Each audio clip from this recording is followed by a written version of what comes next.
Hi friends, hi. నేను ఇప్పుడు ఒక చిన్న కామెడీ కథ ఒకటి చెప్తున్నాను. కొద్దిగా నవ్వుకునే కథ. మీరందరూ చూసి ఇంట్రెస్టింగ్గా చూడండి, వినండి. ఎప్పుడు మీరు విన్న కథ ఇది అనుకుంటున్నాను నేను. మీకు బాగా నచ్చితే లైక్ చేయండి, సబ్స్క్రైబ్ చేసుకోండి, ఛానల్ సబ్స్క్రైబ్ చేసుకోండి. ఓకే. ఒక ఊళ్ళో ఒక ముగ్గురు ఫ్రెండ్స్ ఉంటారన్నమాట, ముగ్గురు స్నేహితులు. ఆ ముగ్గురు స్నేహితులకి ఏంటంటే వాళ్ళకు ఉండే డిసీజ్ ఉన్నాయి. ముగ్గురికి మనిషికి ఒక డిసీజ్ ఉంది.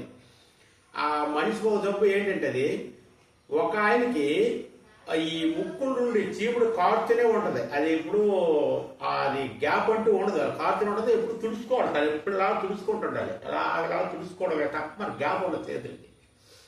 ఇంకొక ఆయనకి ఏంటంటే ఎండు దురదలు, గజ్జి, తామర మొత్తం ఉంటుంది ఒళ్ళంతా. తను ఎప్పుడు గోక్కోవడం, చేసుకోవడం తప్ప చేతులన్నీ ఖాళీగా ఉండలేడు, ఒక క్షణం కూడా ఉండలేడు. ఆ వర్క్ చేయకుండా ఉండలేడు. మూడో ఆయన ఏంటంటే కళ్ళు నుండి పుసులు కారుతుంటాయి, కంటి పుసులు. ఆ కంటి పుసులు మీద ఈగలు, దోమలు వాళ్తుంటాయి. మాట్లాడితే ఇలాగ ఆయన తోలుకోవడమే తప్ప ఆయన వేరే మార్గం అనేది లేదు. అలా మాట్లాడుతూ కూడా ఆ పని చేయాలి. అతను చేయకుండా ఒక క్షణం కూడా ఆగదు. అయితే ఆయన ఉండలేడు. మొత్తం ఏగలంతా చేరిపోతాయి, ఏగలు, దోమలు మొత్తం చేరిపోతాయి. వీళ్ళ ముగ్గురికి చిన్న క్యాంప్ ఉంటుంది అయింది ప్రయాణం. ఎక్కడికి? ఏడు దాటి వెళ్ళాలి. ఏడు దాటి వెళ్ళాలంటే ఏం చేయాలి? ఏడు దాటాలి. ఏడు దాటాలంటే వీళ్ళు అప్పుడు చిన్న ఏడు కొద్దిగా ఎక్కువ వస్తుంది అనమాట. అప్పుడు పూర్వం పడవలు ఎక్కువ ఉండేవి. ఆ పడవ ఆయనేమో అవతల ఒడ్డుకి ఎవరో తీసుకెళ్ళి మన ఇటు వస్తున్నాడు. ఇటు వచ్చి ఎవరయ్యా మీరేటు వస్తారండి బయట అవతలకి? బాబు మేము అతనికి వస్తాము, మాకు తీసుకెళ్ళిపో. సరే తీసుకెళ్ళిపోతాగా మనిషికి ఎంత ఇస్తావద్దు, 5 రూపాయలు మనిషికి అవుద్ది. బాబు మా దగ్గర రూపాయి పట్టును కొడితే రూపాయి కూడా మా దగ్గర లేదు బాబు, మా దగ్గర లేదు. అయితే ఎలా మీకు తీసుకెళ్తాను, మరి డబ్బులు లేకపోతే ఎలా మీకు తీసుకెళ్తాను అంటాడు అడగమంటాడు. సరే బాబు ఏదో పుణ్యం కొట్టుకో బాబు, మేము మాకేటి లేదు బాబు, మేము పేదవాళ్ళు, మాకేం లేదు, ఇది లేదు చెప్తాడు. వీళ్ళు తీసి చూస్తాడు, ఆయన గ్రహిస్తాడు ఆ పడవ ఆయన. పాపము ఇదైతే ఇలా ఉన్నారు. సరే మీకు ఒక ఆఫర్ ఇస్తాను నేను. ఏంటంటే నువ్వు ఎంత కనుపూసలు మీద నీకు ఏగలు దోమలు చేరినే ఈ పడవలో నేను ఎక్కించి దిగినంత వరకు నువ్వు వాటిని తోలకుండా నీ చేయి కదకుండా ఉండగలవా?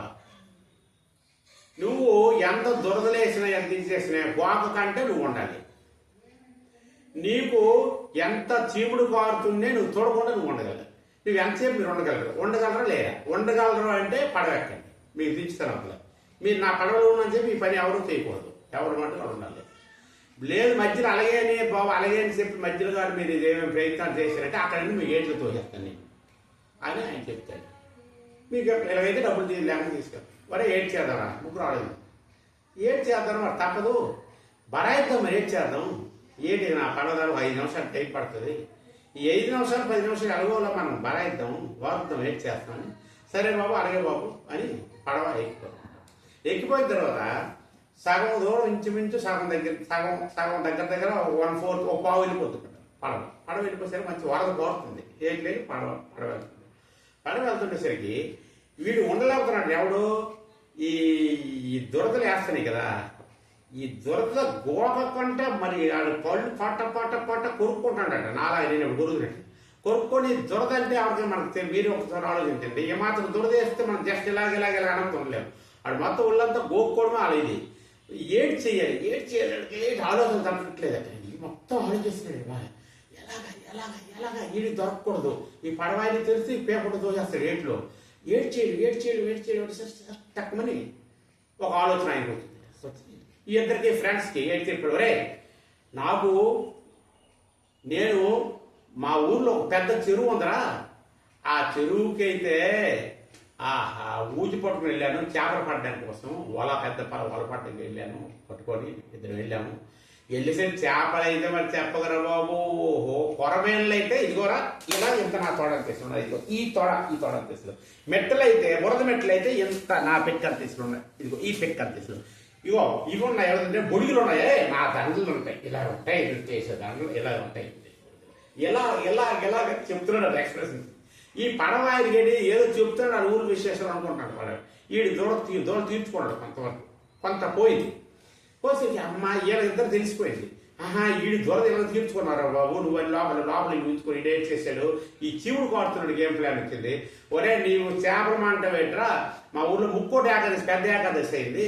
ఆ ఏకాదశికి అయితే ముక్కు చీవుడు కాదులో ఈ కళ్ళు పూసలు కారుతున్నాయి కదా, వాడికి ఏగలు మొత్తం మొఖం సించుకున్నట్టు కూడా మొత్తం కనిపిస్తాయి మొత్తం ముఖం. అయితే ముక్కోటి ఏకాదశి అయింది. మా ఊర్లో అయితే అరటిగెల్ల కట్టి గెల్ల కట్టి కొబ్బరికాయలు పెట్టి ప్రసాదం పెట్టి తెల్లవారు నిద్ర లేకుండా భజన చేశారు కదా. ఓహో రామ రామ రామ సీత రామ రామ రామ సీత రామ రామ రామ సీత భజన అంటే మరి ఎంత తెల్లవారు ఇదే పెద్ద భజన అయినా మరి ఎవరు పడుకోవడం రేపయ్యలేదు. ఇలా భజన ఆ ఏలో దోమలిపోయి ఆ పడవాయిని అది తెలియదు. అప్పుడు చూశాడు వీళ్ళిద్దరూ ఇలాగ తప్పించుకున్నారు, నేనెలా తప్పించుకొని ఈయన పాడొచ్చినాను. ఒరే నువ్వు అలా చెప్తున్నావు, మీ ఊర్లో భజన అంటున్నారు, మీ ఊర్లో సావడం పట్టారు అంత ఉన్నది ఎంత ఉన్నది అని చెప్తారు. అది కాదురా, మా ఊరు రామాయణ నేను చిన్నప్పుడు నేను కుర్రోడ్ను రామాయణ యుద్ధం నాటకం చేశారు మా ఊర్లో. ఆ నాటకంలో అయితే లాస్ట్ సీన్ చూడాలి, రాముడు ఆంజనేయుడు యుద్ధ సీన్ చూడాలిరా. ఓహో బుక్సుడు కాకుండా కదా నీకు. రాముడు అయితే భారం ఇలాగొకటి, ఆంజనేయుడు రాముడు అలాగేస్తారు, ఆంజనేయుడు ఇలాగొకటి, రాముడు ఒకటి, ఆంజనేయుడు ఒకటి, రాముడు ఒకటి, ఆంజనేయుడు ఒకటి, ఇలా మొత్తం అవసరం బాణాలు వేసుకొని మొత్తం ఈ ముగ్గురిని ఇది వదిలించుకున్నారు. వదిలించుకోవాల్సింది ఏంటిది ఒడ్డుకి పడవడి చేరిపోయింది. ఈ పడవ ఆయన తెలియలేదు, దిగిపోయారు హాయిగా. Okay, thank you.